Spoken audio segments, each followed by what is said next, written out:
Hello, আসসালামু আলাইকুম। Welcome to Sharif commerce academy. আজকে অনলাইনে ক্লাস হচ্ছে বিবিএ ফোর্থ ইয়ার অ্যাকাউন্টিং ডিপার্টমেন্টের অ্যাডভান্স অ্যাকাউন্টিং 2 এই সাবজেক্টের chapter number 1 valuation of goodwill and share. একই সাথে অ্যাকাউন্টিং থিওরি চ্যাপ্টার 15 সেম। এর জন্য অ্যাকাউন্টিং থিওরি ম্যাথগুলি আমরা এর সাথে অ্যাড করে দিছি। তার মানে আমরা এই চ্যাপ্টার পূর্ব অ্যাডভান্স অ্যাকাউন্টিং 1 হবে plus accounting theory chapter 15 complete হবে। তো valuation of goodwill and share এই চ্যাপ্টারে আজকে হচ্ছে আমাদের ফার্স্ট লেকচার। আজকে আমরা এই চ্যাপ্টার সম্পর্কে বেসিক আলোচনা করব।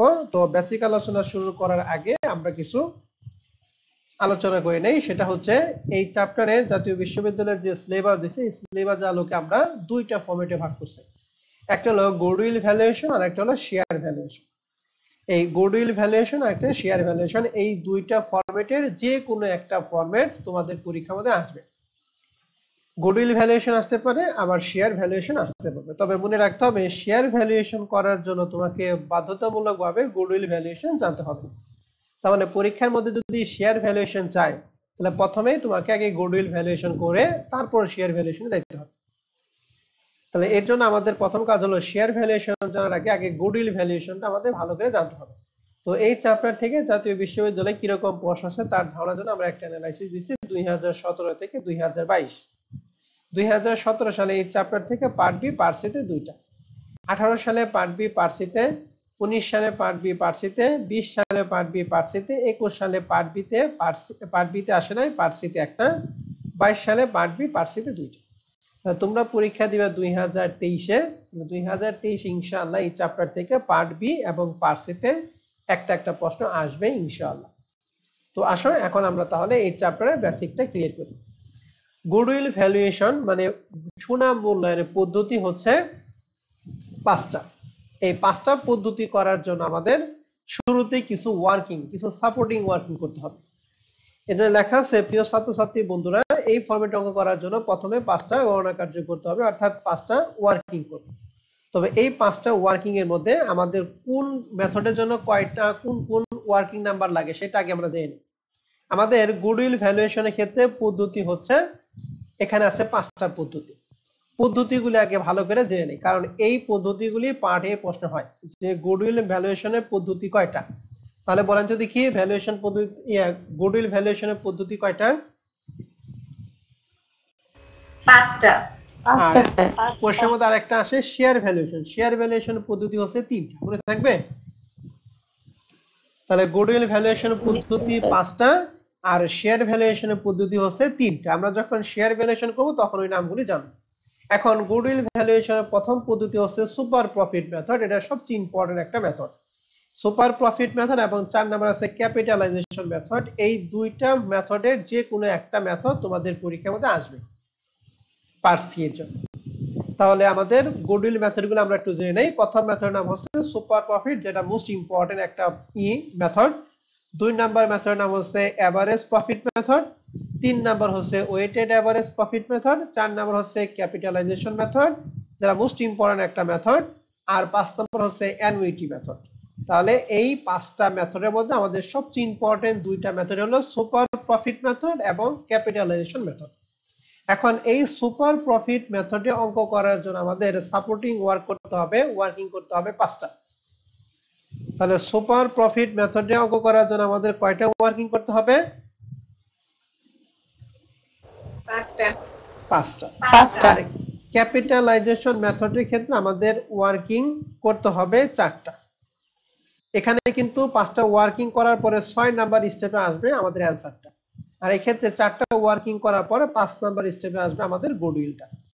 তার মানে আমরা ওয়ার্কিং গুলি মনে রাখবো। সুপার প্রফিটের জন্য ওয়ার্কিং হচ্ছে পাঁচটা, আর ক্যাপিটালাইজেশন মেথডের জন্য ওয়ার্কিং হচ্ছে কয়টা বলো দেখি? চারটা।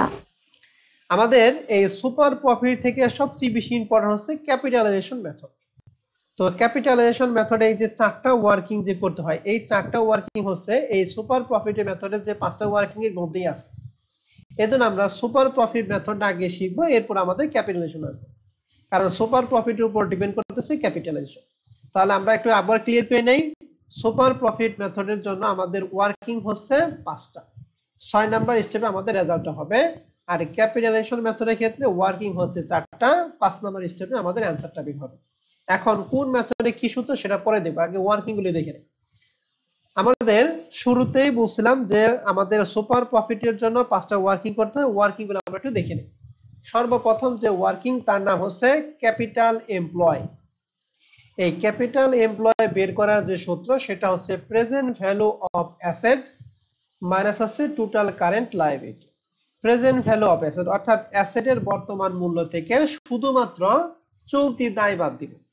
একটা কথা মনে রাখতে হবে, অ্যাসেট বলতে এখানে কিন্তু চলতি সম্পদ এবং স্থায়ী সম্পদ সকল সম্পদকে বোঝায়। আর বিয়োগ করতে হবে শুধুমাত্র কারেন্ট লায়াবিলিটি। তাহলে ক্যাপিটাল এমপ্লয় সূত্র একটু সবাই একটু বলেন তো দেখি, সূত্র কি? প্রেজেন্ট ভ্যালু অফ অ্যাসেটস আর মাইনাস করতে হবে সে কারেন্ট লায়াবিলিটিস। কারেন্ট লায়াবিলিটি দায়ের মধ্যে কিন্তু সব দায় দিয়ে না, শুধুমাত্র চলতি দায়গুলি দিবেন। এখন প্রেজেন্ট ভ্যালু অফ অ্যাসেট নির্ণয় করার জন্য কিছু তথ্য আছে। তথ্যগুলি কি কি? যেমন 1 নম্বর লেখা আছে ব্যালেন্স শিটে যদি গুডউইল অ্যাড কস্ট লেখা থাকে, এই অ্যাড কস্ট লেখা থাকা না থাকার পার্থক্যটা কি? যদি অ্যাড কস্ট লেখা থাকে তাহলে মনে করতে হবে গুডউইলটা আমরা ক্রয় করছি। আর অ্যাড কস্ট যদি লেখা না থাকে তাহলে মনে করতে হবে গুডউইল আমরা মূল্যায়ন করছি। তাহলে অ্যাড কস্ট থাকা আর না থাকা পার্থক্য কি মনে থাকবে আপনাদের? তাহলে অ্যাড কস্ট থাকলে কি বুঝবো আমরা? গুডউইলটা ক্রয় করছি। আর অ্যাড কস্ট যদি লেখা না থাকে তাহলে কি বুঝবো? গুডউইল মূল্যায়ন করা হয়। গুডউইল মূল্যায়ন করা হয়েছে। গুড। তাহলে এখানে লেখা আছে গুডউইল অ্যাট কস্ট লেখা থাকে তবে প্রেজেন্ট ভ্যালু অ্যাসেটের মধ্যে আসবে। অর্থাৎ যখন আমরা গুডউইল কিনবো তখন এই প্রেজেন্ট ভ্যালু অ্যাসেটের মধ্যে আমরা গুডউইলটা দিব। কিন্তু গুডউইল অ্যাট কস্ট যদি লেখা না থাকে, তার মানে গুডউইল অ্যাট কস্ট লেখা থাকা না কথা মানে হচ্ছে গুডউইল মূল্যায়ন করা হয়েছে, তাহলে সেই ক্ষেত্রে গুডউইল টাকাটা প্রেজেন্ট ভ্যালু অ্যাসেটের মধ্যে আসবে না। কথায় ক্লিয়ার সবাই? তাহলে বলেন তো দেখি গুডউইল কখন আসবে আর কখন আসবে না প্রেজেন্ট ভ্যালু অ্যাসেটের মধ্যে? গুডউইল এট কস্ট লেখা থাকে প্রেজেন্ট ভ্যালু সেটা আসবে, আর গুডউইল এট কস্ট লেখা না থাকলে সেটা আসবে আসবে না, প্রেজেন্ট ভ্যালু অ্যাসেটের মধ্যে আসবে না। অ্যাট কস্ট মানে ক্রয় করা হয়েছে, অ্যাট কস্ট লেখা নাই মানে মূল্যায়ন করা হয়েছে। আশা করি গুডউইলের ঝামেলাটা শেষ। 2 নম্বরে হচ্ছে ইনভেস্টমেন্ট। ইনভেস্টমেন্ট হচ্ছে দুই প্রকার, একটা হলো ট্রেড ইনভেস্টমেন্ট আর একটা আইডল ইনভেস্টমেন্ট। ইনভেস্টমেন্ট কয়টা বলো দেখি? দুইটা, একটা ট্রেড আর একটা কি আইডল। ট্রেড মানে ব্যবসায়িক যারা কাজে লাগছে, আর আইডল মানে অলস যেটা কাজে লাগে নাই, বসে রয়েছে। তাহলে মনে রাখবেন যে আইডল ইনভেস্টমেন্ট ট্রেড ইনভেস্টমেন্ট না, কিন্তু আমি আবার বলতেছি আইডল ইনভেস্টমেন্ট দুই প্রকার, একটা আইডল আর একটা কি ট্রেড। ট্রেড মানে যেটা কাজে লাগছে, কাজে লাগাইছে, আর ট্রেড মানে যেটা অলস বিনিয়োগ, যেটা যে টাকাটা বসে রয়েছে ব্যবসায় কোনো কাজে লাগে না। তাহলে 2 নম্বর লেখা আছে আইডল ইনভেস্টমেন্ট এন্ড ফিকটিসিয়াস অ্যাসেট। ফিকটিসিয়াস মানে কি? ভুয়া সম্পদ। আইডল ইনভেস্টমেন্ট এবং ফিকটিসিয়াস অ্যাসেট থাকলে তা প্রেজেন্ট ভ্যালু অ্যাসেটের মধ্যে আসবে না। এখন ইনভেস্টমেন্ট কিন্তু দুই টাইপের, একটা আইডল একটা ট্রেড। যদি আইডল ইনভেস্ট থাকে তাহলে কিন্তু সেটা প্রেজেন্ট ভ্যালু অফ অ্যাসেটের মধ্যে আসবে না, কিন্তু ট্রেড ইনভেস্টমেন্ট লেখা থাকে তাহলে অবশ্যই সেটা কি আসবে? প্রেজেন্ট ভ্যালু অ্যাসেটের মধ্যে কি আসবে। কথা ক্লিয়ার?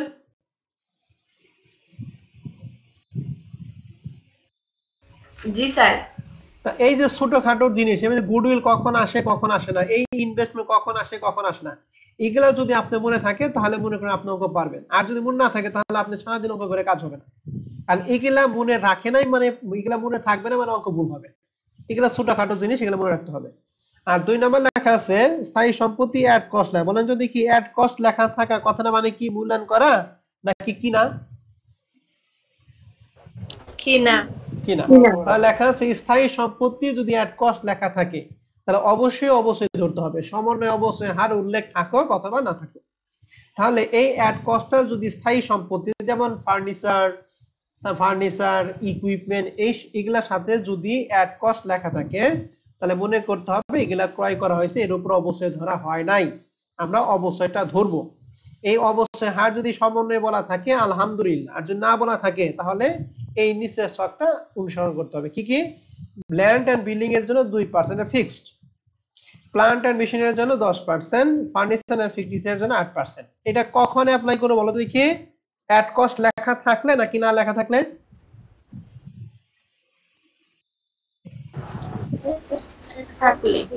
অ্যাট কস্ট লেখা থাকলে এবং সমন্বয়ে যদি অবশ্যই হার উল্লেখ না থাকে, ঠিক আছে?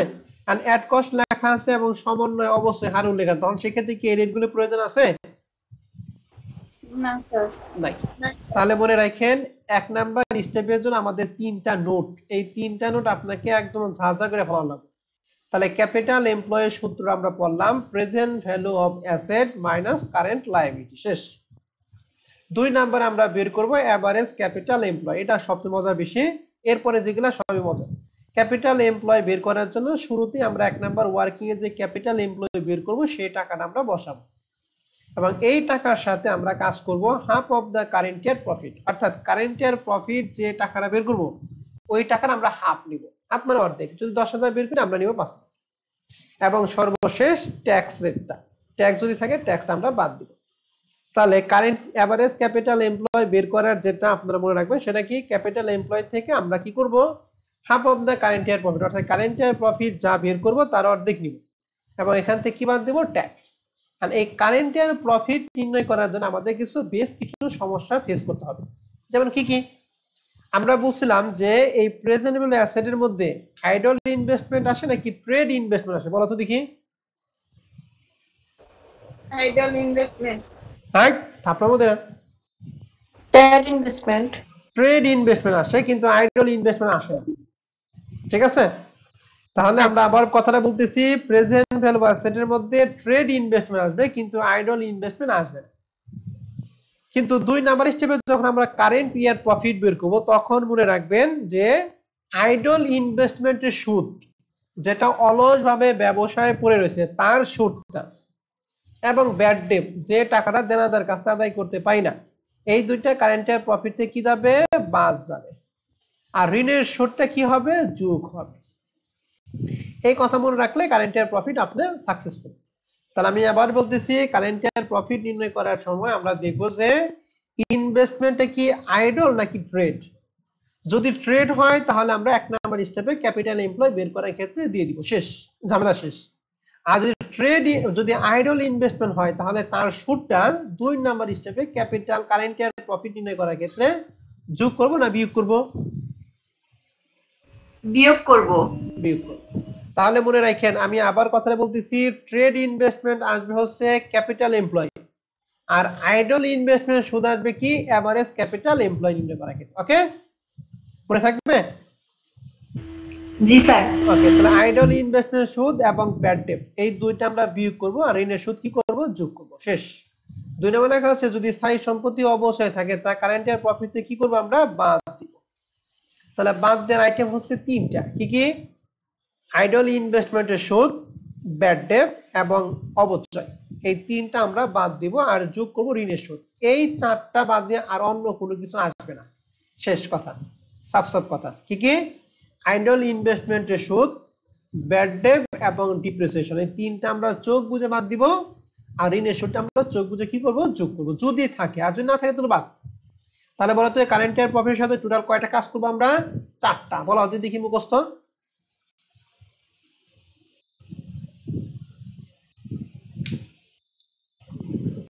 এই 4টা কি কি কাজ বলো। আইডল ইনভেস্টমেন্টের সুদ, ব্যাড ডেটস আর বাদ যাবে, ঋণের সুদ থাকলে সেটা যোগ হবে। ওকে, ধন্যবাদ ম্যাডাম। আইডল ইনভেস্টমেন্ট সুদ, ব্যাড ডেট এবং স্থায়ী সম্পত্তি অবশ্যই, এই 3টা আমরা বাদ দিব আর ঋণের সুদটা কি করব, যোগ করব। এখন এই ঋণের সুদটা এবং আইডল ইনভেস্টমেন্ট সুদ নির্ণয় করার ক্ষেত্রে একটা কথা বলা আছে, যদি বিনিয়োগ এবং ঋণের সুদে উল্লেখ না থাকে, হার যদি উল্লেখ না থাকে তাহলে সেক্ষেত্রে নিচেরটা অ্যাপ্লাই করতে হবে। ডিবেঞ্চার বা লং টার্ম লোন, এক্ষেত্রে যদি সুদের হার উল্লেখ না থাকে তাহলে তুমি নিতে পারবা 6% থেকে 10%-এর মধ্যে যে কোনো রেট, 6 নিতে পারবা, 7 নিতে পারবা, 8 নিতে পারবা, 9 নিতে পারবা, 10 নিতে পারবা। আর আইডল ইনভেস্টমেন্ট যদি সুদের হার উল্লেখ না থাকে তবে তুমি 10% থেকে 12%-এর মধ্যে যে কোনো একটা নিতে পারো, 10 নিতে পারো, 11 নিতে পারো, 12 নিতে পারো, সব ক্ষেত্রে তোমার অ্যান্সার কি রাইট। তবে আমাদের অঙ্ক করার সুবিধার জন্য আমরা ডিবেঞ্চার বা লং টার্ম লোন এবং আইডল ইনভেস্টমেন্ট দুইটা সুদকে আমরা সঠিকভাবে মনে রাখার জন্য মনে রাখবো, যদি এগুলোর উপর সুদের হার উল্লেখ না থাকে, ডিবেঞ্চারের ক্ষেত্রে আমরা 10% ধরবো, আইডলের ক্ষেত্রে কত পার্সেন্ট ধরবো? 10%, কারণ ডিবেঞ্চারের সর্বোচ্চ রেট হলো 10, আইডলের সর্বনিম্ন কত? 10। তার মানে আমরা সবসময় কত পার্সেন্ট মধ্যে থাকবো বলো দেখি? দুইটার ক্ষেত্রেই 10%। 10%, এটা কিন্তু মনে রাখতে হবে। আবার তুমি যদি কোনো বইতে দেখো যে ডিবেঞ্চারের উপর 7% ধরছে বা 6% ধরছে, তাহলে সেক্ষেত্রে কিন্তু বলা যাবে না যে আমি অঙ্ক ভুল করাইছি। কথা কি বুঝতেই পারছি আমি? জি স্যার। আবার আইডলের সুদ যে 12%, সেই ক্ষেত্রে বলবে না স্যার মনে হয় ভুল করেছে, তা কিন্তু বলা যাবে না। ঠিক আছে? তাহলে ডিবেঞ্চার বা লং টার্ম লোন এবং আইডল ইনভেস্টমেন্ট সুদ, এই ক্ষেত্রে আমরা উভয় ক্ষেত্রে কত পার্সেন্ট ধরবো? 10%। তবে লেখা আছে, তবে যে হার ধরবো সেটা নোটের মাধ্যমে অবশ্যই কি করতে হবে? উল্লেখ করতে হবে। ক্লিয়ার কথাটা? জি স্যার। ওকে, তাহলে আমরা এভারেজ ক্যাপিটাল এমপ্লয়টা আরেকবার একটু পড়ি। এভারেজ ক্যাপিটাল এমপ্লয় বের করার জন্য শুরুতে আমাকে ক্যাপিটাল এমপ্লয় বের করতে হবে। ক্যাপিটাল এমপ্লয় থেকে half of the current year profit, অর্থাৎ কারেন্ট ইয়ার প্রফিট নির্ণয় করে যা হবে তার অর্ধেক নিব। এন্ড কারেন্ট ইয়ার প্রফিট নির্ণয় করার জন্য চারটা সমন্বয় করতে হবে। প্রথমে আমরা কারেন্ট ইয়ার প্রফিট দিব, এর সাথে আমরা চারটা সমন্বয় কি কি? আইডল ইনভেস্টমেন্টের সুদ, ব্যাড ডেট এবং ডিপ্রিসিয়েশন, এই তিনটা বিয়োগ করব, আর ঋণের সুদ থাকলে আমরা যোগ করব। আইডল এবং ঋণের উপর যদি সুদের হার উল্লেখ না থাকে, উভয় ক্ষেত্রে আমরা 10% নিব। কথা ক্লিয়ার?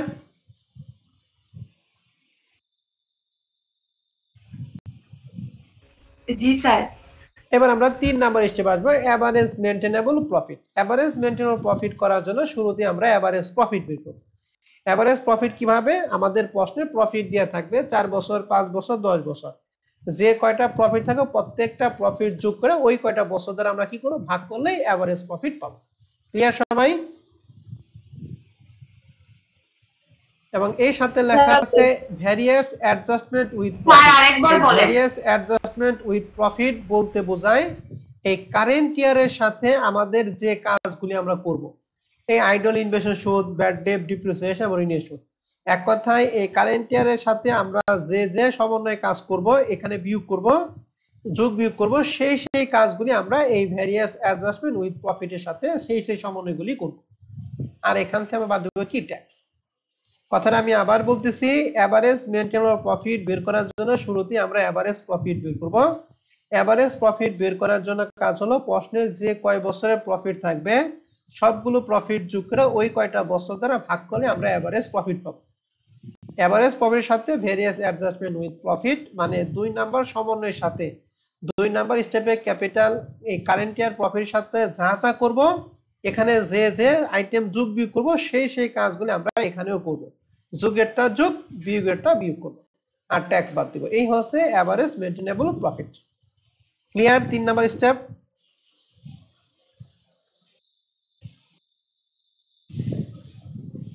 হ্যালো স্যার সেম থাকবে, শুধু এভারেজ প্রফিটটা আর কি চেঞ্জ হবে। 2 নাম্বার সমন্বয়ের সাথে যা যা করব এখানে তাই করব, শুধু এভারেজ প্রফিট আমরা বের করব। এখানে কি এভারেজ 2 নাম্বার স্টেপে কি এভারেজ প্রফিট গেছে নাকি? সেম হবে মানে? না না স্যার, 3 নাম্বারটার কথাই বলতেছি যে সবকিছু ঠিক থাকবে, শুধু এভারেজ প্রফিটটা চেঞ্জ হবে। হ্যাঁ, এভারেজ প্রফিটটা আমরা বের করব। হ্যাঁ, এভারেজ প্রফিটটা আমরা বের করব। ঠিক আছে? 2 নাম্বার স্টেপে যা যা হুবহু আমরা তাই দিব, কোনো পরিবর্তন নাই। যোগেরটা যোগ, বিয়োগেরটা বিয়োগ, শুধু অতিরিক্তভাবে এভারেজ প্রফিটটা বের করব। আর এভারেজ প্রফিটটা আমরা কেমনে বের করব এটা বলে দিলাম। 5 বছর থাকলে 5টা প্রফিট যোগ করে 5 দ্বারা ভাগ করব। তাহলে এভারেজ মেইনটেনেবল প্রফিট আমরা সবাই ক্লিয়ার? জি স্যার। ওকে, এই যে 3টা স্টেপ আমরা করলাম, এই 3টা স্টেপ সুপার প্রফিটের মেথডের ক্ষেত্রে যা, ক্যাপিটালাইজেশন মেথডের ক্ষেত্রে সেম। কথা ক্লিয়ার সবাই?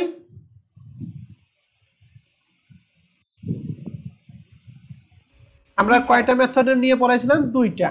5টা মেথডের মধ্যে আমরা বলছি 2টা মেথড সবচেয়ে ইম্পর্টেন্ট, ওই 2টা মেথড আগে শেষ করব। সুপার প্রফিট আর একটা capitalisation method. Super profit method এবং ক্যাপিটালাইজেশন মেথডের ক্ষেত্রে এই যে 3টা স্টেপ করলাম, এই 3টা স্টেপ সুপার প্রফিটও যা, ক্যাপিটালাইজেশন মেথডের ক্ষেত্রে সেম, এখানে কোনো পরিবর্তন নেই। এখন আমরা বলছিলাম যে সুপার প্রফিটের জন্য কয়টা ওয়ার্কিং করতে হয়? 5টা। তাহলে এই 5টা ওয়ার্কিং আমরা একটু শিখে আসি। তাহলে এই 3 নাম্বার পরে 4 নাম্বার নরমাল প্রফিট।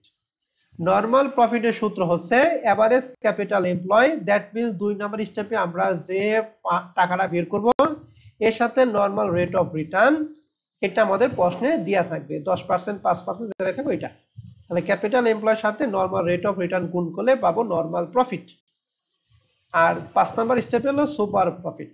এই সুপার প্রফিট আমরা বের করব প্রফিট থেকে প্রফিট বাদ দেব। 4 নম্বরে আমরা প্রফিট বের করছি এভারেজ মেইনটেইন প্রফিট, 5 নম্বরে আমরা নরমাল প্রফিট বের করছি। তাহলে এভারেজ মেইনটেইন প্রফিট থেকে নরমাল প্রফিট বিয়োগ করব, বিয়োগ করলে হবে কি সুপার প্রফিট। ঠিক আছে, এবং এই সুপার প্রফিটের উপর ডিপেন্ড করবে গুডউইল কি হবে নাকি হবে না। মনে রাখবেন এই সুপার প্রফিটের টাকাটা যদি পজিটিভ হয় তাহলে সেক্ষেত্রে অঙ্কে গুডউইল হবে, আর যদি নেগেটিভ হয় তাহলে সেক্ষেত্রে অঙ্কে কোনো গুডউইল হবে না। কথাটা একদম রিপিট করেন তো দেখি কি বললাম আমি।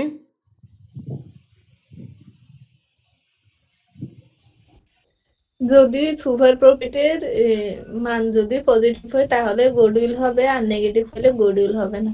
শেষ। এখন মনে করেন আমরা সুপার প্রফিট পজিটিভ, তাহলে সেক্ষেত্রে গুডউইল বের করার সূত্র কি? গুডউইল সমান সমান আমরা কি super profit into number of year purchase, আমরা কিন্তু সুপার প্রফিট মেথডের ক্ষেত্রে দেখাইলাম। তাহলে super profit into number of year purchase. আর এই নাম্বার অফ ইয়ার পারচেজ একটা কথা আছে, নাম্বার অফ ইয়ার পারচেজটা প্রশ্নে কিছু কিছু প্রশ্নে দেয়া থাকে, আবার কিছু কিছু প্রশ্নে দেয়া থাকে না। এটা সম্পর্কে যদি না দেয়া থাকে তাহলে সেই ক্ষেত্রে কি লেখা আছে, যদি প্রশ্নের সুপার প্রফিট কত গুণ সুনাম হবে তা বলা না থাকে তাহলে সেক্ষেত্রে 2 বা 3 গুণ করে অঙ্কের সমাধান করতে হবে। তবে এক্ষেত্রে অবশ্যই কি দিতে হবে? নোট দিতে হবে। তার মানে নাম্বার অফ ইয়ার পারচেজটা প্রশ্নে উল্লেখ থাকবে, যদি উল্লেখ না থাকে তাহলে সেই ক্ষেত্রে তুমি 2 দ্বারা গুণ করতে পারো, 3 দ্বারা গুণ করতে পারো, তবে আমার মতে 2 দ্বারা গুণ করাই বেটার। কথা ক্লিয়ার? হ্যালো, জি স্যার। ওকে, তাহলে আমরা এই 6টা স্টেপ একবার রিভিশন দিব। হ্যাঁ, তাহলে আমার সাথে সাথে সবাই একটু বলেন। প্রথমেই আমরা বের করব ক্যাপিটাল এমপ্লয়, যা বের করার সূত্র কি?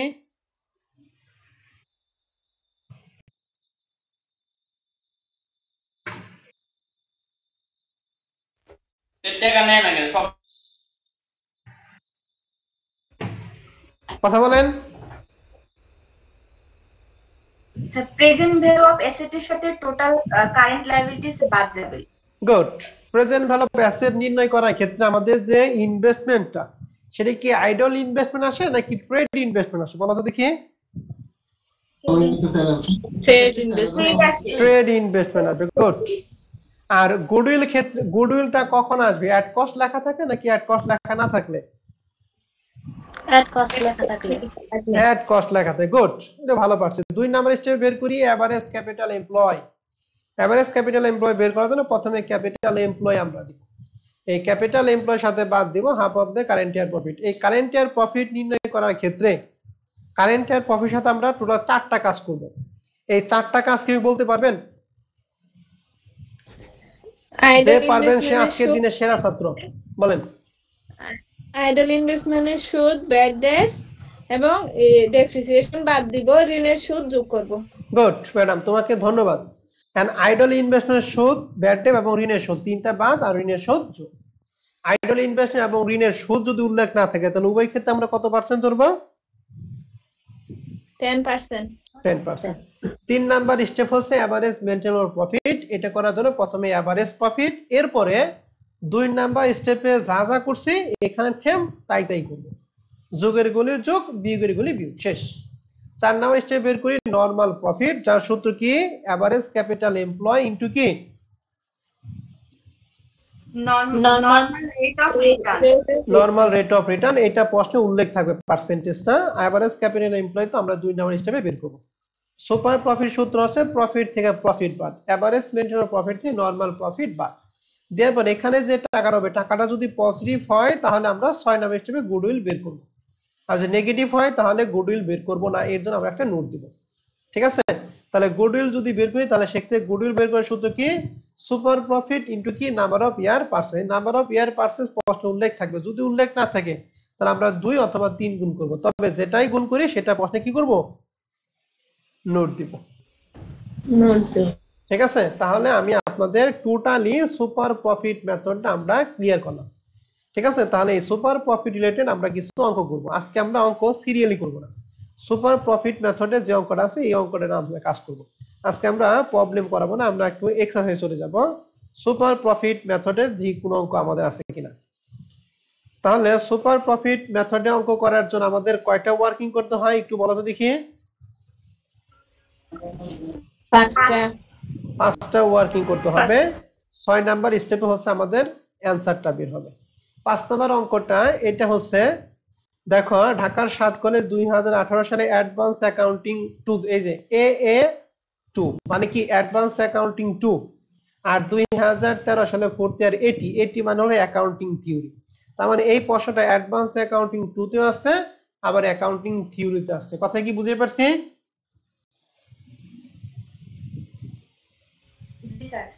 ওকে, তাহলে মনে রাখবেন এটি মানে অ্যাকাউন্টিং থিওরি আর এটা মানে অ্যাডভান্স অ্যাকাউন্টিং 2। তাহলে এখন অঙ্কটা পড়ি, ভালো করে অঙ্কটা খেয়াল করবেন। আমি একটা অঙ্ক করাবো আর একটা অঙ্ক দিব। আগামী ক্লাসে আমরা র্যান্ডমলি সব শুরু করব, কারণ প্রথমটা বেসিকটা দিতে হবে। তাহলে শুরুতেই দেখো লেখা আছে the following in the balance sheet of Tasim limited as at 30/6/2015। আমাদের একটা ব্যালেন্স শিট দেওয়া আছে, এর মধ্যে কিছু দায় কিছু সম্পদ দেওয়া আছে। দায়ের মধ্যে আমাদের আছে নিচে থেকে পড়ি কারেন্ট লায়াবিলিটি, সরাসরি বলা আছে কারেন্ট লায়াবিলিটি। কারেন্ট লায়াবিলিটির মধ্যে কিছু আইটেম থাকে, আইটেম বাদ দিয়ে সরাসরি কারেন্ট লায়াবিলিটি বলা আছে। রিটেন আর্নিং মালিকানা সত্ত্ব, গুডউইল জেনারেল রিজার্ভ এটা মালিকানা সত্ত্ব, শেয়ার ক্যাপিটাল শেয়ার ক্যাপিটাল। তাহলে আমাদের দায়ের মধ্যে কারেন্ট লায়াবিলিটি সরাসরি দেওয়া আছে, এই জন্য আমাদের এই অঙ্কে কোনো ঝামেলা নাই। অ্যাসেটের মধ্যে দেওয়া আছে ল্যান্ড এন্ড বিল্ডিং। বলেন তো এটা কি সম্পদ? স্থায়ী সম্পদ স্যার। প্লান্ট এন্ড মেশিনারি স্থায়ী সম্পদ, ভেহিকেল স্থায়ী সম্পদ, তিনটা হলো স্থায়ী সম্পদ। হ্যাঁ, গুডউইল হচ্ছে কি সম্পদ? অস্পর্শের সম্পদ। এখন গুডউইলের সাথে অ্যাড কস্ট লেখা নাই। যদি অ্যাড কস্ট লেখা থাকতো তাহলে এটা কি প্রেজেন্ট ভ্যালু অ্যাসেটের মধ্যে আসতো না আসতো না? আসতো। এখন কি আসবে না। না? এই যে এই জিনিসগুলো যদি পরীক্ষা হলে আপনি মনে থাকে তাহলে মনে করেন আপনি গেইনার, আর মনে না থাকলে তাহলে যে সবার মতো যা। এবার আসি কারেন্ট অ্যাসেট, সরাসরি বলা আছে কারেন্টের 1,40,000। এরপরে প্রশ্নে বলা আছে যে 29/6/2015 দা অ্যাসেট ওয়ার রিভ্যালুড অ্যাজ ফলো, অর্থাৎ এখানে যে অ্যাসেটগুলো আছে এগুলো রিভ্যালুড করছে, অর্থাৎ এই যে সমনে যেগুলো আছে এগুলো হচ্ছে মার্কেট ভ্যালু বা present value. Land and building এর বুক ভ্যালু 1,70,000, কিন্তু তার মার্কেট ভ্যালু বা বুক ভ্যালু হচ্ছে বা প্রেজেন্ট ভ্যালু হচ্ছে 2 লাখ টাকা। তাহলে প্রেজেন্ট ভ্যালু অ্যাসেটের মধ্যে আমরা কি বুক ভ্যালু দেবো নাকি প্রেজেন্ট ভ্যালু দেবো? প্রশ্ন দেখাই কিন্তু আছে প্রেজেন্ট ভ্যালু। তাহলে ল্যান্ড এন্ড বিল্ডিং কে 1,70,000 দিব নাকি 2 লাখ দিব? 2 লাখ দিব। সমন্বয়ে যা বলা থাকবে তাই, সমন্বয়ে কম থাকলে কম, বেশি থাকলে বেশি। Plant and machinery book value দিয়ে আছে 1,60,000, কিন্তু আমাদের প্রেজেন্ট ভ্যালু দিয়ে আছে কত? 1,50,000। তাহলে কোনটা দিব? 1,50,000। ভেহিকেল এর বুক ভ্যালু দিয়ে আছে 70,000 বাট প্রেজেন্ট ভ্যালু দিয়ে আছে 60,000, কোনটা দিব? 60,000। আর গুডউইল তো আসবে না, আপনারা নিজেরাই বললেন। গুডউইল কেন আসলো না কি আপনারা বলতে পারবেন কি এখন? সাথে অ্যাড কস্ট লেখা নাই।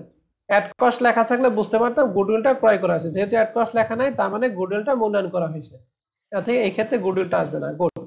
এবার লেখা আছে the company earn profit after depreciation and taxation as follow. এখানে প্রফিট দিয়েছে 3 বছর, 2013 সালে 60, 2014 সালে 70 এবং 2015 সালে কত? 80,000। তাহলে 3 বছরের প্রফিট দিয়েছে। এভারেজ প্রফিট যখন করব তখন তিনটা যোগ করে কয় দ্বারা ভাগ করব? 3 দ্বারা ভাগ। 3 দ্বারা ভাগ করব। The calculation of goodwill, এই যে খেয়াল করেন, the calculation of goodwill is to be based on 2-year purchase of কি সুপার প্রফিট। তাহলে সুপার প্রফিটে কয় বছরের জন্য কিনতে হবে? প্রশ্নে বলা আছে 2 বছর। আর যদি এটা উল্লেখ না থাকলে আমরা 2 বা 3 যে কোনো একটা দ্বারা গুণ করতাম। তবে আমরা কোনটা দ্বারা গুণ করতে বলছি? 2 না 3? 2। and বলছে it consider that 10% is reasonable return on কি net tangible asset, অর্থাৎ tangible asset এর উপর আমাদের আয়ের হার দিয়ে আছে 10%, that means normal rate of return, যেটা আমাদের নরমাল প্রফিট নির্ণয় করার ক্ষেত্রে লাগে 10%। প্রশ্ন বলছে calculate of goodwill of the company, company goodwill নির্ণয় করতে হবে। এখন গুডউইল নির্ণয় করতে আমাদের কোন মেথডে কথা বলা আছে প্রশ্নে? Super profit. Super profit. আর সুপার প্রফিটের জন্য কয়টা ওয়ার্কিং করতে হয়? পাঁচটা। আর 6 নাম্বার স্টেপ আমরা কি করি রেজাল্ট বের করি নাকি। আর 5টা ওয়ার্কিং বলেন তো, একটু কথা বলেন 5টা ওয়ার্কিং কি কি। প্রথমে কি বের করব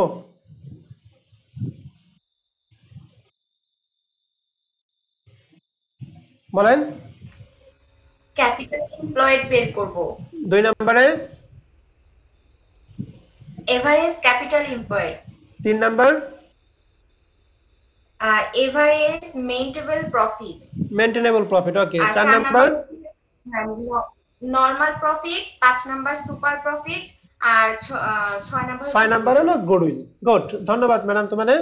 এখন আসি প্রথম স্টেপে যে আমরা ক্যাপিটাল এমপ্লয় বের করব, যার সূত্র কি present value of asset minus কি কারেন্ট লায়াবিলিটি। এখন প্রেজেন্ট ভ্যালু অ্যাসেটের মধ্যে শুধু কি চলতি সম্পদ আসবে নাকি সকল ধরনের সম্পদ আসবে? সব ধরনের সম্পদ আসবে স্যার। সব ধরনের সম্পদের প্রেজেন্ট ভ্যালু। এখন ল্যান্ড এন্ড বিল্ডিং এর প্রেজেন্ট ভ্যালু দেয়া আছে 2 লাখ। তাহলে সবাই দেখো সলিউশন পিডিএফটা কি দেখতেছো কিনা? জি স্যার দেখছি calculation of capital employ particular টাকা প্রেজেন্ট ভ্যালু অ্যাসেটের মধ্যে প্রথমে land and building 2 lakh, plant and মেশিনের বুক ভ্যালু প্রেজেন্ট ভ্যালু ছিল 1.5 লাখ, ভেহিকলস এর ছিল 60,000 টাকা। এই যে নিচে তিনটা যে তোমাদের পড়াইলাম 1.5 লাখ 60,000। গুডউইল কি আসবে? না স্যার। কারেন্ট অ্যাসেট 1,40,000 টাকা, এর কোনো প্রেজেন্ট ভ্যালু নাই। তার মানে এই কারেন্ট অ্যাসেটের বুক ভ্যালু যা প্রেজেন্ট ভ্যালু সেম। তাহলে কারেন্ট আসবে কত? 1,40,000।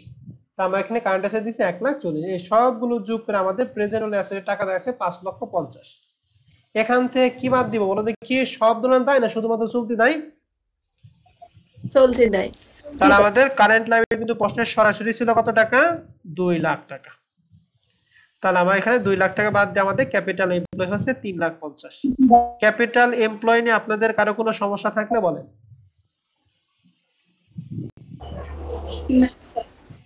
সবাই কি বুঝতে পারছেন ক্যাপিটাল এমপ্লয়? জি স্যার। এবার আমাকে বলেন এভারেজ ক্যাপিটাল এমপ্লয় বের করার জন্য শুরুতেই ক্যাপিটাল এমপ্লয় দিব। হ্যাঁ, এর সাথে আমরা কারেন্ট ইয়ার প্রফিটের কি নিব? অর্ধেক। কারণ কারেন্ট ইয়ার প্রফিটের সাথে আমাদের 4টা সমানে কাজ করি। কি কি বলেন?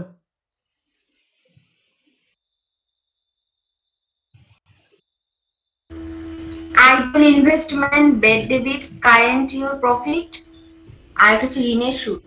না ম্যাডাম, হয় না, একটু ভালো করে। আইডল ইনভেস্টমেন্টের সুদ, ব্যাড ডেট, ডিপ্রিসিয়েশন, তিনটা বিয়োগ আর ঋণের সুদ। ঋণের সুদ যোগ করব। ওকে, ঠিক আছে। তাহলে ক্যাপিটাল এমপ্লয় বের করছি 3,50,000। তাহলে লিখছি ক্যালকুলেশন এভারেজ ক্যাপিটাল এমপ্লয়। প্রথমে লিখছি ক্যাপিটাল এমপ্লয় 3,50,000। এর সাথে লিখছি less half of the current year profit. এর মধ্যে প্রথমে আমরা কারেন্ট ইয়ার প্রফিট। এখন কারেন্ট ইয়ার প্রফিট কোনটা? অঙ্কটা ছিল 2015 সালের। আর প্রফিট দেয়া আছে 13, 14, 15। তাহলে বলেন তো দেখি 60, 70, 80 এর মধ্যে কোনটা কারেন্ট ইয়ার? 15। কত টাকা? 80,000।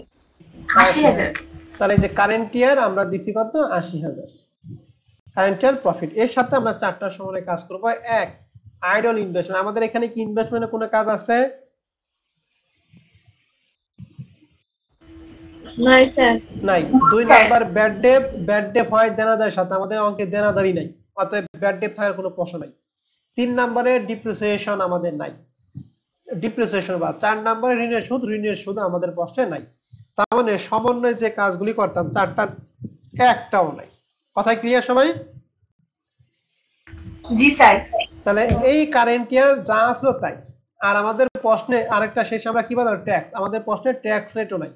ঠিক আছে, তার মানে সমন্বয়ে যে কাজগুলি পড়ছিলেন এর মধ্যে একটাও নাই। তার মানে আমাদের এই যে প্রশ্নের যে প্রফিট ছিল, এই প্রফিটের সব কাজ করার পরে যে টাকা হয়তো ওই টাকাটা কি নিতাম আমরা? হাফ। এখন যেহেতু কোনো কাজ নাই, অতএব এই টাকা নিয়ে আমরা কি করছি? হাফ, মানে 2 দ্বারা ভাগ করছি। তাহলে 80,000 এর 2 দ্বারা ভাগ করে আমাদের হচ্ছে কত? 40,000। তাহলে 3,50,000 থেকে 40,000 বাদে থাকে average capital employ 3,10,000। Average capital এমপ্লয়ের মধ্যে আপনাদের কারো কোনো প্রশ্ন থাকলে অবশ্যই আপনাকে প্রশ্ন করেন।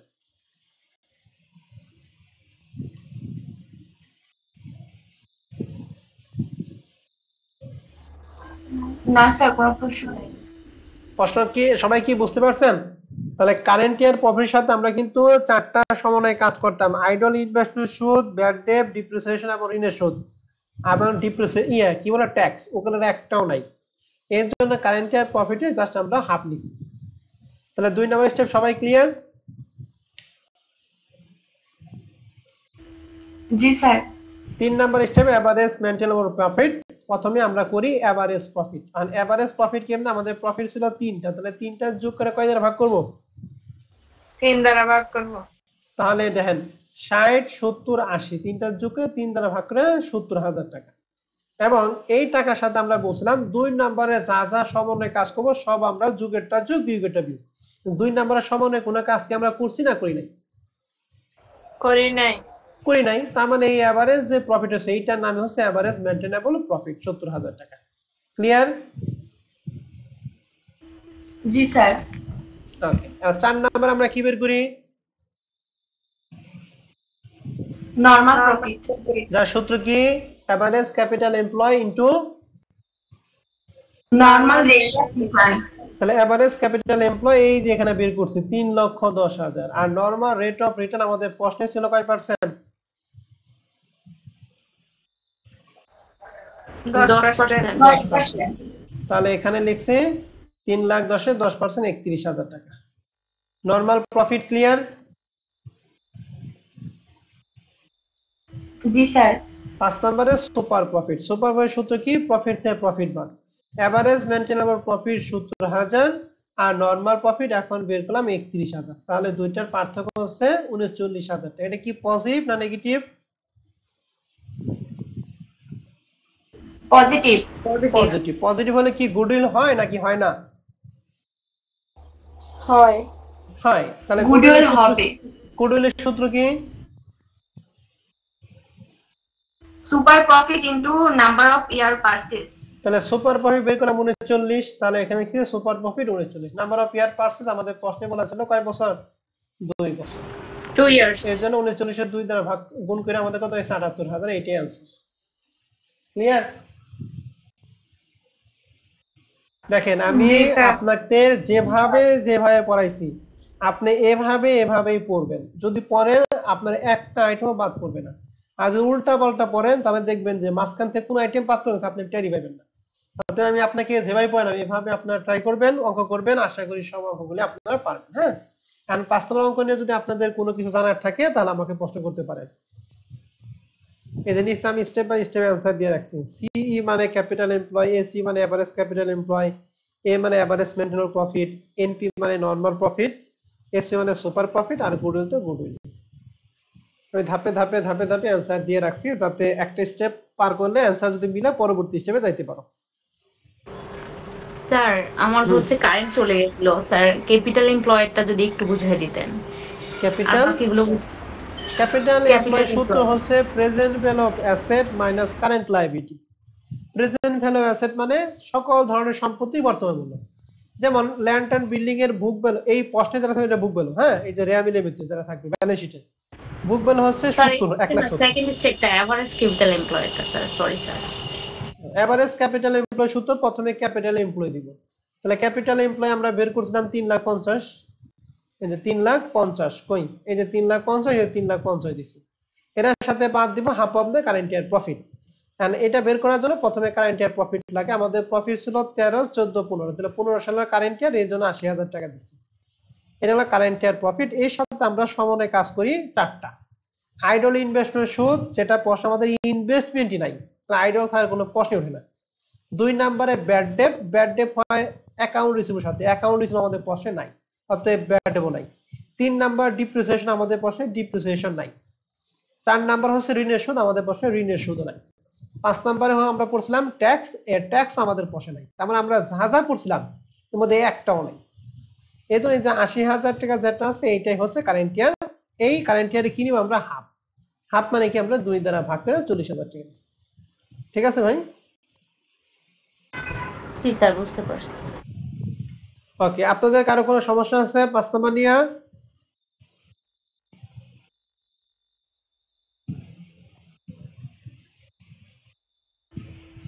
না স্যার, নেই। ওকে, ঠিক আছে। 5 নাম্বার নিয়ে যদি সমস্যা না থাকে তাহলে আমি কিছু অঙ্ক মানে 2-1টা অঙ্ক হচ্ছে আমি একটু দিয়ে দিব, আপনারা বাসায় বসে ট্রাই করবেন এবং আশা করি ইনশাআল্লাহ আপনারা পারবেন। হ্যাঁ,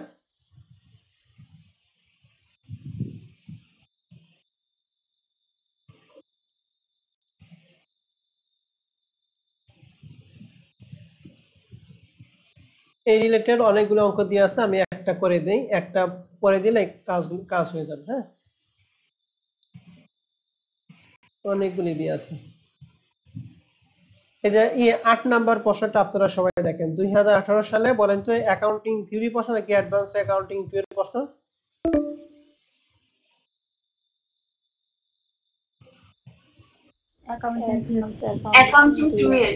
অ্যাকাউন্টিং থিওরি কি দিয়ে বুঝলে? অ্যাকাউন্টিং থিওরি আমি ডিরেকশন কি অ্যাকাউন্টিং থিওরি লিখছো এখানে? Accounting two sir, advance accounting আগে বুঝতে হবে। হ্যাঁ, এবার আসি আমরা এই প্রশ্নটা পড়বো। এই প্রশ্নে হুবহু অঙ্ক আমাদের এই শীটে 5 থেকে 7 অঙ্ক আছে। আমি সবগুলো অঙ্ক আমি তোমাদের বাসায় দিয়ে দিই, ঠিক আছে? আর এই অঙ্কটা কিন্তু পার্ট বি এর অঙ্ক। পার্ট বি এর অঙ্ক মানে কি, এতক্ষণ যে আমরা 5টা স্টেপ করলাম এর মধ্যে দেখবেন 2-3 স্টেপ করা দরকার নেই, কারণ পার্ট বি অঙ্কগুলো ছোট ছোট হয়। এখন আসেন কি কি আমাদের প্রশ্নে দিয়ে আছে। লেখা আছে the net profit of the Sakib limited after providing for taxation for the past 5 year. Tax বাদ দিয়ে আমাদের বিগত 5 বছরের প্রফিট দিয়ে আছে 40, 4 লাখ, 5 লাখ, 3 লাখ, 7 লাখ, 8 লাখ, বিগত 5 বছরের। তাহলে আমাদের এই যে 5 বছরের যেহেতু প্রফিট দিয়ে আছে, তাহলে এভারেজ প্রফিট যদি আমাদের প্রশ্নে লাগে, তাহলে সেক্ষেত্রে আমরা এই 5টা যোগ করে কয় দ্বারা ভাগ করব? 5 দ্বারা। এন্ড প্রশ্নে বলছে net tangible asset in the business 40 lakh টাকা। ট্রেনজিবল অ্যাসেট কথার মানে হচ্ছে কারেন্ট অ্যাসেট এবং ফিক্সড অ্যাসেট দুইটার সমন্বিত যোগফল। বুঝতে পারছি? জি স্যার। তাহলে আমরা একটু আগে যে প্রেজেন্টেবল অ্যাসেট বললাম না, ওই প্রেজেন্টেবল অ্যাসেটের মানটা আমাদের এই প্রশ্নে কি সরাসরি দিয়ে আছে কত টাকা? 40 লক্ষ টাকা। 40 লাখ টাকা। বলছে on which the normal rate of return expected to be percent হচ্ছে 10%, অর্থাৎ নরমাল রেট অফ রিটার্নের পার্সেন্ট কত? 10। Possible it is also expected that the company will able to maintain its super profit for next 5 years. And required was to calculate the value of goodwill on the basis of 3-year purchase of the super profit. তাহলে super profit যা তা কয় বছর জন্য কিনতে হবে? 3 বছর। তাহলে এই ক্ষেত্রে কি 2 দ্বারা গুণ করার কোনো অপশন আছে? নাই, শেষ। এখন আসেন আমরা সুপার প্রফিট মাধ্যমে অঙ্ক করব। সুপার প্রফিট মেথড অঙ্ক করার জন্য সর্বপ্রথম আমাদের কি বের করতে হয়? Capital employ. And capital employ বের করার সূত্রটা কি? Present value of asset total current liabilities. Okay, present value অ্যাসেটের মানটা আমাদের প্রশ্নে 40 লাখ টাকা দিয়ে আছে মাইনাস কারেন্ট লায়াবিলিটি। আপনারা এই টু জেড কোথাও কি কারেন্ট লায়াবিলিটি দেখতে পারতেছেন?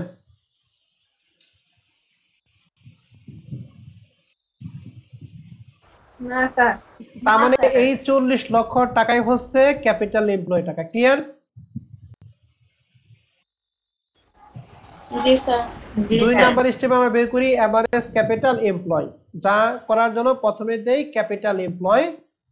ক্যাপিটাল এমপ্লয়ের সাথে half of the current year profit, কিন্তু আমাদের প্রশ্নে কোনো ট্যাক্স নাই, তারপরে আইডল ইনভেস্টমেন্ট নাই, ঋণের সুদ নাই, কোনো কিছু নাই। ঠিক আছে, তার মানে ওই এভারেজ ক্যাপিটাল এমপ্লয় বের করার কোনো প্রয়োজন নাই।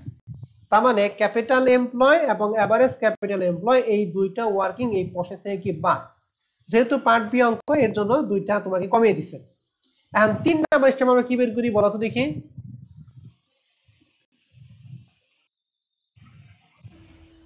Average maintainable profit. Good. Average maintainable profit বের করার জন্য প্রথমে কি করি? Average profit. আমাদের প্রশ্ন তো প্রফিট 5টা দিয়ে আছে, তাহলে 5টা যোগ করে কয় দ্বারা ভাগ করবা? 5 দ্বারা ভাগ। এটা হলো এভারেজ প্রফিট। এর সাথে আমরা সমন্বয় কাজ 2 নাম্বার স্টেপে যা যা করি তাই, কিন্তু 2 নাম্বার স্টেপে কোনো লেনদেন কি এখানে দিয়ে আছে? না স্যার। তার মানে আমরা ওই 5টা প্রফিট যোগ করে যা হবে ওইটার নামই কি? Average maintainable profit. Clear? Profit. জি স্যার। ওকে, 4 নাম্বার স্টেপে কি বের করি? Normal profit. তাহলে নরমাল প্রফিটের সূত্র কি? Average capital employ normal rate of return. Normal rate of return. এই যে 40 লক্ষ টাকা দিয়ে আছে এইটা হচ্ছে ক্যাপিটাল এমপ্লয়, এইটা নামে কি? Average capital employ. ওকে, এইটাই ক্যাপিটাল এমপ্লয়, এটা নামে কি? Average capital employ. Clear? and এইটা কয় পার্সেন্ট 10% এই যে 4 লাখ টাকা ক্লিয়ার নরমাল প্রফিট জি স্যার এরপর আমরা কি সুপার প্রফিট তার সূত্র কি এভারেজ মেইনটেনেন্স প্রফিট থেকে নরমাল প্রফিট তাহলে এভারেজ মেইনটেনেন্স প্রফিট হলো 5,40,000 আর নরমাল প্রফিট কত 4 লাখ তাহলে দুইটা পার্থক্য হচ্ছে 1,40,000 এটা কি পজিটিভ না নেগেটিভ পজিটিভ পজিটিভ হলে গুডউইল কি হবে না হবে না হবে কয় দ্বারা গুণ করব 3 দ্বারা গুণ করব তাহলে 1,40,000 এর 3 দ্বারা গুণ করলে 4,20,000 ক্লিয়ার জি স্যার তাহলে 8 নাম্বার কি পারা যাবে জি স্যার এখন আসেন এই 8 নাম্বারের মতো অঙ্ক আমাদের প্রশ্নে কি কি আছে 9 নাম্বারটা এটা 2013 সালে অ্যাডভান্স অ্যাকাউন্টিং 2 হুবহু একই অঙ্ক দাগিয়ে রাখে না 8 9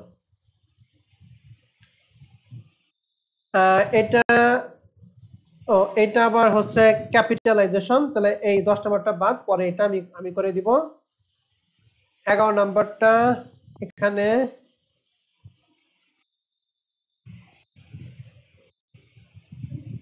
based on capitalization and super profit 10 11 বাদ 12 নাম্বারটাও একই 12 নাম্বারটা ক্যাপিটালাইজেশন মেথড বলছে এটা বাদ আমি ক্যাপিটালাইজেশন মেথড দিলে একটা অঙ্ক দেখিয়ে দিলে এই তিনটা কাজ থাকবে না 13 নাম্বার বাদ এখানে আমি পরে করাবো এখানে এই যে সবার শেষে এটাও তো একই ক্যাপিটালাইজেশন অফ সুপার প্রফিট 18 নাম্বারটা তাহলে আমাদের 22 সালে দেখি বছর হয়েছিল তাহলে একই 22 সালেও একই বেজ অন ক্যাপিটালাইজেশন তাহলে আমি এইটা base on capitalisation of super profit এই রিলেটেড একটা অঙ্ক আমি করে দিই করে দিলে আমাদের অনেকগুলো অঙ্ক বাসায় কাজ দিতে পারবো তাহলে দেখেন আমরা 10 নম্বর অঙ্কটা একটু দেখাইতেছি 8 গেল 8 এর পরে 9 নম্বর অঙ্কটা আপনারা হুবহু 8 এর মতো হুবহু অঙ্ক হচ্ছে 9 হ্যাঁ তাহলে 8 9 গেল আমি 10 নম্বর অঙ্কটা করে দিলে বাদ বাকি সবই হচ্ছে আপনারা নিজ দায়িত্বে বাসায় বসে বসে কি করতে পারবেন এখন আসেন আমরা তাহলে একটু 10 নম্বর অঙ্কটা একটু ভালো করে পড়ি তাহলে 10 নম্বর অঙ্কটা দেখেন লেখা আছে the net profit of the business after tax for past 5 year মানে বিগত 5 বছর 2,12,500 2,30,000 2,12,000 এবং 3 লক্ষ কত 20 তাহলে 5 বছর প্রফিট দিয়ে আসছে তাহলে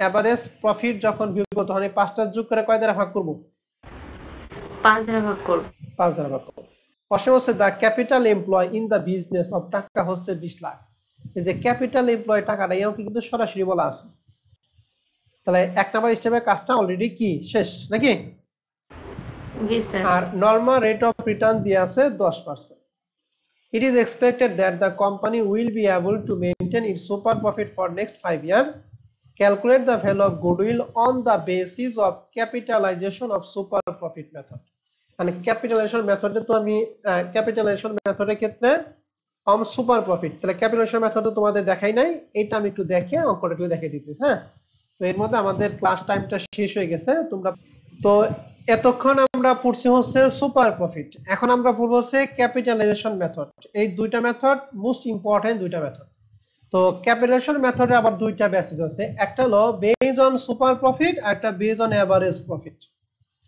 প্রশ্নে যদি কোনো কথা বলা না থাকে আমরা এভারেজ প্রফিট মেথডের মাধ্যমে অঙ্ক করব আর যদি প্রশ্নে বলা থাকে কোন বেসিসে করতে হবে তাহলে সেই ক্ষেত্রে আমরা ওইটা দিয়ে করব প্রথম বেসিসটা হলো সুপার প্রফিট যার সূত্র কি সুপার প্রফিট ভাগ হচ্ছে ক্যাপিটালাইজেশন রেট আর এভারেজ প্রফিট বেসিসের ক্ষেত্রে গুডউইলের সূত্র হচ্ছে capitalised value of the firm minus আছে নিট অ্যাসেট এই নিট অ্যাসেট যে কথা আর 3 নাম্বার স্টেপে যে এভারেজ 2 নাম্বার স্টেপে যে এভারেজ ক্যাপিটাল এমপ্লয় বের করি সেটা কি একই কথা এই নিট অ্যাসেট যদি প্রশ্ন না থাকে তাহলে এভারেজ ক্যাপিটাল এমপ্লয়কে আমরা নিট অ্যাসেট ধরব তাহলে ক্যাপিটালাইজেশন মেথডের ক্ষেত্রে কয়টা বেসিস দুইটা একটা সুপার প্রফিট আর একটা কি এভারেজ প্রফিট মেথড দুইটা এন্ড দুইটার যেটা উল্লেখ থাকবে আমরা ওইটা দিয়ে কাজ করব তো আমাদের প্রশ্নে কিন্তু উল্লেখ ছিল capitalisation of super profit method তাহলে আমরা কি প্রথম রেটে করব না দ্বিতীয় রেটে করব প্রথমটা দিয়ে করব প্রথমটা দিয়ে করব আমি একটু দেখাই হ্যাঁ কত নাম্বার অঙ্ক জানি 10 এক্সারসাইজ 4 এই যে 10 নাম্বার প্রশ্নে বলা ছিল কি goodwill on the basis of capitalisation of কি সুপার প্রফিট তাহলে ক্যাপিটালাইজেশন মেথডে করতে হবে কিন্তু কোন বেসিসে এভারেজ নাকি super profit super profit super profit যার সূত্র কি এই যে নিচে লেখা সুপার প্রফিট ভাগ কি ক্যাপিটালাইজেশন রেট এই ক্যাপিটালাইজড রেট যে কথা নরমাল রেট অফ রেট কি সেম কথা কথা ক্লিয়ার জি স্যার তাহলে এই অঙ্ক করার জন্য আমাদের কি লাগবে দুইটা জিনিস একটা সুপার প্রফিট আর একটা ক্যাপিটাল এটা রেটটা আমাদের দিয়ে আছে প্রশ্নে 10% তাহলে শুধু লাগতেছে কি বলো দেখি super profit and super profit বের করার সূত্র একটু বলেন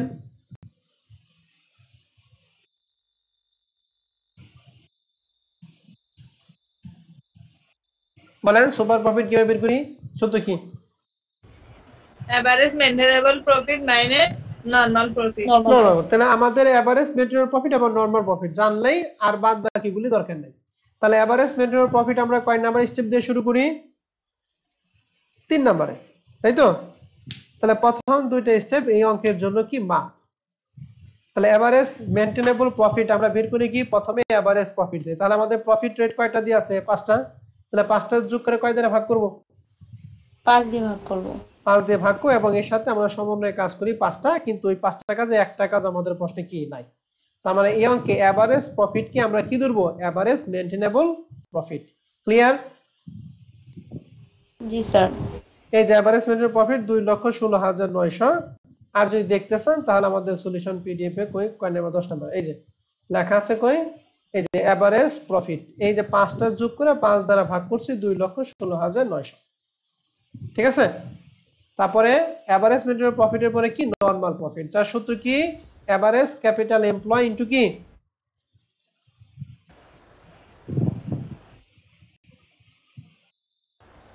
number of normal rate of return তাহলে এভারেজ ক্যাপিটাল এমপ্লয় যেহেতু ওয়ার্কিং করি নাই তাহলে আমাদের প্রশ্নে ক্যাপিটাল এমপ্লয় ছিল তাহলে এইটাই হচ্ছে এভারেজ ক্যাপিটাল এমপ্লয় 20 লাখ তাহলে 20 লাখে নরমাল রেট অফ রিটার্ন হচ্ছে 10% তাহলে 20 লাখে 10% হচ্ছে 2 লাখ নরমাল প্রফিট ক্লিয়ার জি স্যার এবং তারপরে বের করি সুপার তাহলে এভারেজ প্রফিট থেকে নরমাল প্রফিট তাহলে 2,16,900 থেকে 2 লাখ বাদ দিয়ে থাকে 16,900 টাকা এটা প্লাস এর মানে পজিটিভ তাহলে সুপার প্রফিট হলো এরপরে গুডউইল তাহলে সুপার প্রফিট কি বলে ক্যাপিটালাইজেশনে অফ সুপার প্রফিটের সূত্র আছে সুপার প্রফিটে ক্যাপিটালাইজেশন রেট দ্বারা কি ভাগ তাহলে সুপার প্রফিট বের করলাম 19,600 আর ক্যাপিটালাইজড রেট বা নরমাল রেট অফ রিটার্ন হচ্ছে 10% তাহলে 19,900 কে যদি 10 দ্বারা ভাগ করি 0.10 এই যে লিখে দিছি 2,19,600 ভাগ হচ্ছে 10% করলে 1,69,000 বের হবে 10% দিবা কিন্তু হ্যাঁ 16,900 ভাগ 10% 10 দিলে কিন্তু হবে না অথবা 10% যদি না দেয় তাহলে 16,000 ভাগ 0.10 ক্লিয়ার সবাই জি স্যার তাহলে এই যে 10 নম্বর অঙ্কের হুবহু আমরা 4টা অঙ্ক দেখব তাহলে 10 নাম্বারটা 11 নাম্বারটা same capitalisation of super profit 11 নাম্বারটা 12 নাম্বারটা একই বেজ অন ক্যাপিটালাইজড ঠিক আছে তাহলে 12 নাম্বারটা গেল আর এখানে আমাদের ম্যাথ আছে এই যে আরেকটা আছে 18 নাম্বারটা 19 সালে ছিল বলা তো 19 সালে এটা কোথায় ছিল অ্যাকাউন্টিং থিওরিতে হ্যাঁ অ্যাকাউন্টিং থিওরি মনে রাখো অ্যাকাউন্টিং থিওরি এবং অ্যাডভান্স অ্যাকাউন্ট দুইটাই অঙ্ক কি দেখাই দিছি এখানে বলছে যে ক্যাপিটালাইজ অফ সুপার প্রফিট তারপর 19 নম্বর অঙ্কটা সেম এবার মজার বিষয় কি জানেন এইবার 22 সালে যে কিছুদিন আগে যে পরীক্ষা হলো 22 সালে আমাদের এই মেথডটাই অঙ্ক একটা এসেছে ওই যে পার্ট বি তে এই যে অ্যাডভান্স অ্যাকাউন্টিং ডিপার্টমেন্ট 2022 সালের পার্ট বি এর 6 নাম্বার প্রশ্নটা ছিল বেজ অন ক্যাপিটালাইজড অফ কি সুপার প্রফিট মেথড সেম প্রশ্ন ঠিক আছে তাহলে আপনারা এই অঙ্কটা করে ফেলবেন ওকে জি স্যার তাহলে আমাদের কাজগুলো আমি আবার বলে দিতেছি বুঝিয়ে দিতেছি 2022 এর 6 নাম্বারটা ফরম্যাট 1 এর 18 এক্সারসাইজ 18 12 11 10 9 8 ঠিক আছে এই কয়েকটা অঙ্ক এগুলা সব পার্ট বি এর অঙ্ক আগামী ক্লাসে আমরা একদম সেই প্রবলেম 1 থেকে র্যান্ডমলি শুরু করব তো আগামী ক্লাসের করার আগে তোমাদের কাছে একটু পরামর্শ সেটা হচ্ছে শুরুতেই আমরা এই স্টেপ যে 5টা পড়লাম এই যে 5টা স্টেপ মানে 5টা ওয়ার্কিং যে পড়লাম এই 5টা ওয়ার্কিং তুমি ভালো করে পড়বা এরপর আমাদের যে গুডউইলের যে 5টা মেথড এই 5টা মেথড সূত্রগুলো একটু ভালো করে দেখবা দেখার পরে এরপর অঙ্ক শুরু করবা শুরুতেই অঙ্ক শুরু করতে যাবে না আগে স্টেপগুলি পড়বা এরপর মেথডগুলি পড়বা এরপর অঙ্ক শুরু করবা আগামী ক্লাসে আমি যে কথা বলবো তুমি ওই কথাটা ক্যাচ করতে পারবা আর এগুলা না পড়ে যদি অঙ্ক শুরু করতে যাও দুই একটা অঙ্ক মিলবে আবার দুই একটা অঙ্ক মিলবে না ঠিক আছে তাহলে আজকে ক্লাস আমাদের এই পর্যন্তই থাকবে